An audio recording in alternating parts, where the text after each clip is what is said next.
James was enjoying his life on the island of Sodor, but he still had a lot to learn. "You're a special mixed traffic engine," said Sir Topham Hatt. "You can pull coaches or freight cars quite easily, but you must learn by your mistakes." James knew what Sir Topham Hatt meant. He could well remember that dreadful accident on his first day. "Be careful with the coaches, James," said kind little Edward. "They don't like being bumped." Everyone came to admire James. "I'm really a splendid engine," he thought, and suddenly let off steam. Whoosh! A shower of water fell on Sir Topham's nice new top hat. Just then the conductor blew his whistle, and James thought they had better go. Go on, he puffed to Edward. Don't push, replied Edward. The coaches were grumbling too. Don't go so fast. But James didn't listen.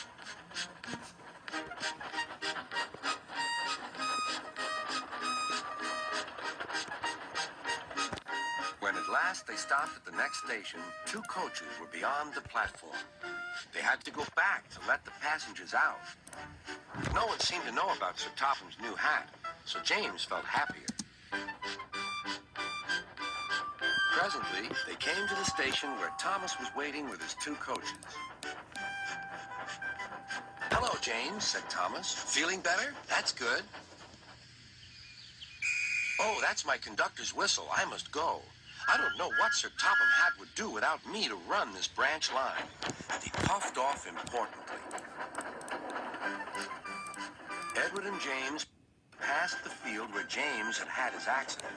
The fence was mended and the cows were back again.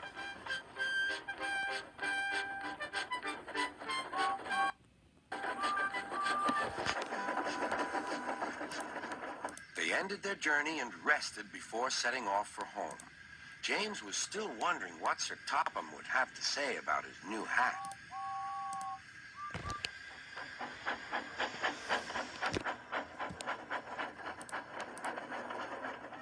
Next morning, he spoke severely to James.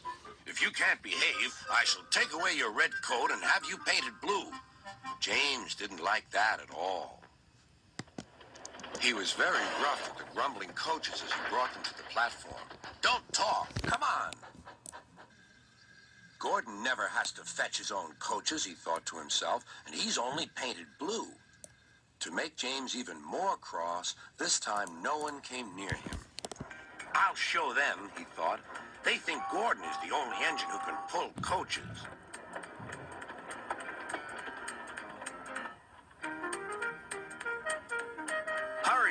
Hurry, puffed James. You're going too fast, replied the coaches. James laughed and tried to go faster, but the coaches wouldn't let him. We're going to stop.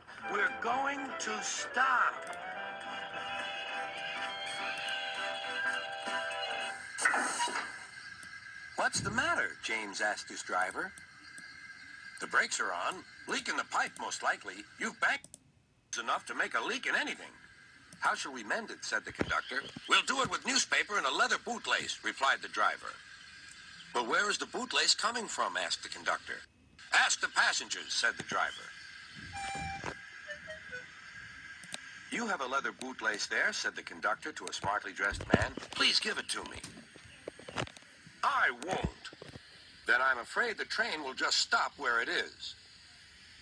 The passengers all said what a bad railway it was. Then they told the man how bad he was instead. Everyone was very cross. At last he handed his laces over. The driver tied a pad of newspaper tightly round the hole in the brake pipe, and James was able to pull the train.